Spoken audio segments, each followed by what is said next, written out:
Welcome छ फेरि पनि तपाईहरुलाई मेरो एउटा सानो भिडियोमा। सो मेरो एड्रेस चाहिँ तपाईहरुलाई अहिलेसम्म थाहा भइसक्नु भयो होला, तर पनि जसले फर्स्ट हेर्नु हुँदैछ उहाँको लागि चाहिँ भनिदिनै पर्छ है। सो मेरो एड्रेस चाहिँ रहेको छ क्यापिटल मार्केट बिल्डिङ दार्जिलिङ, अनि मेरो ठिक अगाडि छ पे टोयलेट है। अनि अनलाइन पनि डेलिभरी चाहिँ हुन्छ। सो तपाईहरुले अनलाइन हेरेर पनि स्क्रिनशट गरेर मलाई मेसेन्जर या व्हाट्सएपमा पठाउनु पायो भने म त्यही पनि तपाईहरुलाई तपाईहरुकै घरमा डेलिभरी चाहिँ गरिदिन्छु है। अनि सो आज चाहिँ मैले लुगा जुत्ता ब्याग केही लिएर आएको छुइनँ। आज चाहिँ तपाईहरुलाई म सानो एउटा है भिडियो बनाएर भनौँ भनेको है। अन्त मेरो दोकानमा चाहिँ सेल लागिरहेको छ है, सेल लागिरहेको छ, तपाईहरु आएर हेर्नु सक्नुहुनेछ। जुत्ताहरुमा पनि लागेको छ, कति कुरा जुत्तामा पनि लागेको छ। स्वेटर ज्याकेटदेखि भयो, ब्यागदेखिको भयो, सबै कुरामा है, प्यान्टदेखिको सबै कुरामा सेल लगाइरहेको छु।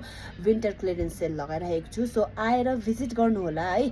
अनि अगाडि तपाईहरुले जसले फलो गर्नु भएको छ उहाँले हेरिरहनु भएको छ भने चाहिँ थाहा नै भएको कुरा हो कि अब कुन चाहिँ कुरामा लागिरहेको छ भनेर। किन मैले एक कुरा गर्दै तपाईहरुलाई सबै कुरा डिटेल्समा मैले देखाइ नै रहेको थिएँ। सो फर्स्ट हेर्नुहुनेले चाहिँ थाहा हुनुभयो आजको भिडियो हेरेर कि मेरोमा दोकानमा सेल लागिरहेको छ। सो आएर चेक गर्नु होला है।